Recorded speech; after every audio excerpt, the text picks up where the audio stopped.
जी आया नूं वैलकम खुशामदीद अपने प्रोग्राम बीतियां रुत्तां दे विच। मैं तुहाडा मेज़बान सरफराज अज फिर तुहाडी खिदमत दे विच नवीं कहानी लैके आया, नवीं स्टोरी लैके आया। तो अज दी कहानी जिहड़ी बादशाह तो हट के वे। बड़े दोस्त मेरे मैनूं कहिंदे ने कि यार तू बादशाह सुणांदा रहना। अज दी कहानी जिहड़ी ओह बादशाह तो हट के वे। कोई मजदूर बंदा हुंदा है, मजदूरी दी तलाश च निकलिया हुंदा घरों, दूर चला जाता लेकिन मजदूरी नहीं लभदी। 1-2 दा या 3 दा टाइम हो जाता है, मजदूरी नहीं लभदी। परेशान, रोटी उन्हें हत्थ च फड़ी हुंदी है तो एक दरख्त दे छावें जाके बहिंदा भी मैं जाके इत्थे बैठ के तो रोटी खा लेना। तो उत्थे खूह भी हुंदा पानी वाला ना, खूह भी हुंदा तो आंदा चलो नाल पानी पी लांगे ना रोटी खा लांगे। बैठ जाता है, रोटी खोलता है तो 4 रोटियां हुंदियां, नाले परेशान हुंदा कि अज मजदूरी नहीं लभी। तो आप दी सोच दे विच लगा हुंदा भी 1 खावां 2 खावां 3 खावां के 4 ही खा जा। तो उस जिहड़ा खूह हुंदा ना पानी वाला उहदे विच 4 परियां दा बसेरा हुंदा है कि उत्थे रहिंदियां हुंदियां। ते ओह जिस तरह आवाज़ सुनदियां ने भी 4 ही खावां, उन्हें भी ये किहड़ी बला आ गई जिहड़ी सानू खाण आ गई है। तो वह फिर अपनी लगन दे विच परेशानी दे विच रोटी हल वेखी जांदा ते नाले आंदा भी 1 खावां 2 खावां 3 खावां कि 4 ही खा जावां।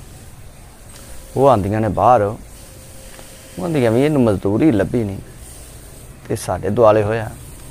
उन्हें है भी रब दे बंदिया तू सानू क्यों खाना है, तू सानू ना खा, लिहाजा असीं तैनूं एक चीज़ देने आ ते तू इंज कर कि इहदे नाल तेरे हालात ठीक हो जाएंगे, तैनूं कम से कम खाने खूने दा जिहड़ा मसला है वो ख़त्म हो जाएगा।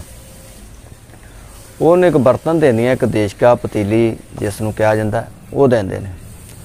उन्हें भी जिस टाइम भी जाके घर इनू कहेगा ना भी चुल्हे ते रख के बई परियां दे देश के या बर्तना 7 खाने तैयार कर, तो इहदे विच 7 खाने तैयार हो जाएंगे। उन्हें है ठीक है जी। वो आंदियां भी आ लै जा ते जा तू। तो जा रहा हुंदा ते रस्ते च ना नेरा पै जांदा, रात का टाइम हो जाता थोड़ा। तो उन्हां वक्तां दे विच चोरी चोरी भी का हो जाती सी। तो रस्ते च ना उन्दी मासी का घर पैंदा सी। उन्हें आया कि मैं जी इस तो पहले कि जावां तो रस्ते च कोई मैनूं लुट लवे या मेरे को खो लवे तो मैं क्यों ना रात इत्थे काटना, मासी आपदी कोल तो सुबह चला जावांगा। जांदा आपदी मासी हल बूआ खड़कांदा, अस्सलाम वालेकुम जी। वालेकुम सलाम। मैं जी आया नूं जी। उन्हें मासी मैं रात रहना है। तो उन्हें आओ ठीक है कोई गल नहीं, सो बिस्मिल्ला। तो आओ किधर बर्तन बुर्तन पतीला पतूला चुकी फिरना किधर किते चला है। उन्हें नहीं मैं इंज ना खाना खा रहा तो यह गल हुई है, बात हुई है तो परियां ने मैनू दिता है। तो उन्हें भी जिस टाइम मैनू चूल्हे तरा के कहेगा ना भी परियां दे देश क्या खाने बना तो 7 खाने बना देगा। तो उन्हें ठीक है रह तू रात सो बिस्मिल्ला। वो जिस टाइम सौ जाता ना मासी होंगी की करती कि रातों रात सेम उंज का पतीला लभ के उत्थे रख देंदी तो उनका जरा पतीला चुक के साइड ते कर देंदी है। सुबह होंदी है वो आपदा पतीला लेंदा है, वो जिहड़ा उन्हें डुप्लीकेट रखा हुंदा है या चेंज करके रखा हुंदा, बदल के रखा हुंदा है, वो लैके ते चला जांदा। जाके तो आपदी बेगम नूं दसदा कि आ माजरा होया है। वहाँ ते चलो वेख लेने। वो रखते ने चूल्हे ते कहिंदे ने भी परियां दे देश क्या 7 खाने बना। वो 7 छड्ड के गरम भी नहीं हुंदा। वो आंदा भी ये कि उन्हें मेरे नाल धोखा किया या मेरे नाल झूठ बोलिया।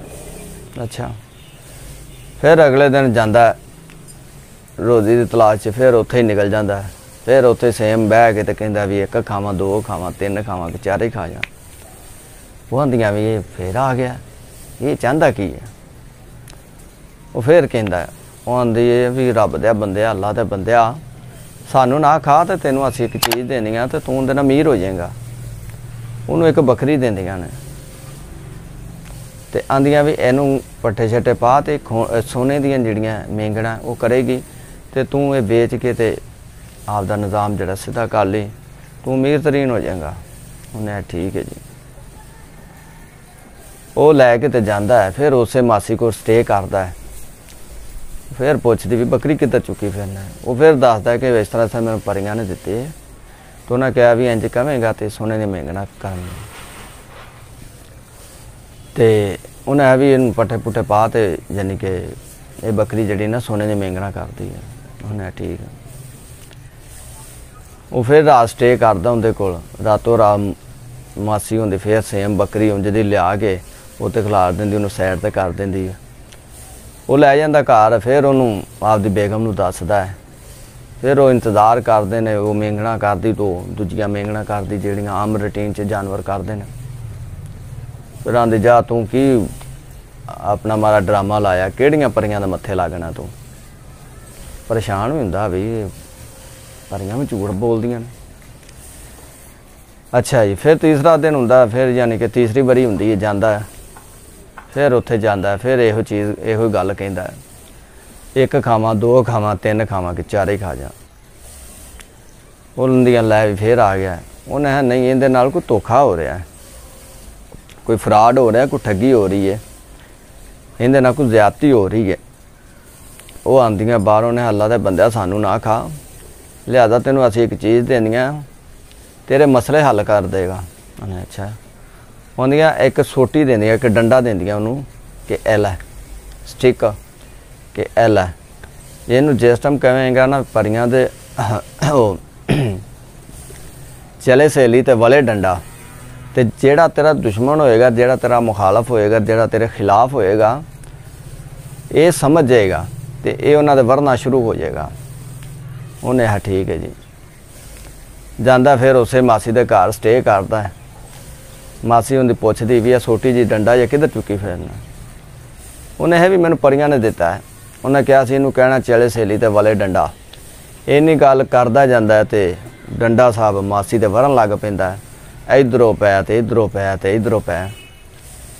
ते मासियां दी दुआई खुदा दी इनू रोक सू। उन्हें है ये तो मेरे मुखालफां ते चलना सी। उन्हें है मैं भी तेरी मुखालफ ही हाँ भाई, तेरा असल पतीला भी मेरे कोल है, तेरी असल बकरी भी मेरे कोल है। तो खुदा दे बंदे इनू रोक ते तू आपदा समान पई लै ते लैके जा। वो उन्होंने कहंदा भी बड़े सहेली ते रुक जा डंडा। वो भाई डंडा रुक जाता है। वो मासी होंदी उन्हें बकरी भी देंदी तो उनका पतीला भी देंदी, तो उन्हें कोई माफ़ी मंगदी है कि आंदी खुदा दे बंदे लैके तू जा। तो इहो ਜਿਹੇ भी ਹੁੰਦੇ ਨੇ लोग कि ਜਿਹੜੇ प्यार की ज़बान नहीं समझते, सोटे की ज़बान समझते हैं। बाद ऐसे गधे भी होंगे ने, दो इटां लद्दियां ते टुर पैंदे ने कि बाकी किन्ने लिजाणियां। ते ये सी कहानी अज दी। वो लैके जांदा घर ते बकरी भी जिहड़ी भी सोने की मेंगना करदी, ते जिहड़ा हुंदा पतीले दे विच भी खाने 7 तरह दे तैयार हुंदे ने, ते दोवें जी जिहड़े बहाल हो जाते हैं। तो ये उन्हां ते रब की रहमत हुंदी, करम हुंदा रब दा। तो ये सी साडी छोटी जी कहानी, छोटा जी टॉपिक। उम्मीद है कि अज की कहानी सारिਆਂ अच्छी लगी होएगी। तो मिलते हैं नैक्सट वीडियो में। तद वास्ते मैनू दिओ इजाज़त। अल्लाह निगहबान। पाकिस्तान जिंदाबाद। पाक फौज जिंदाबाद।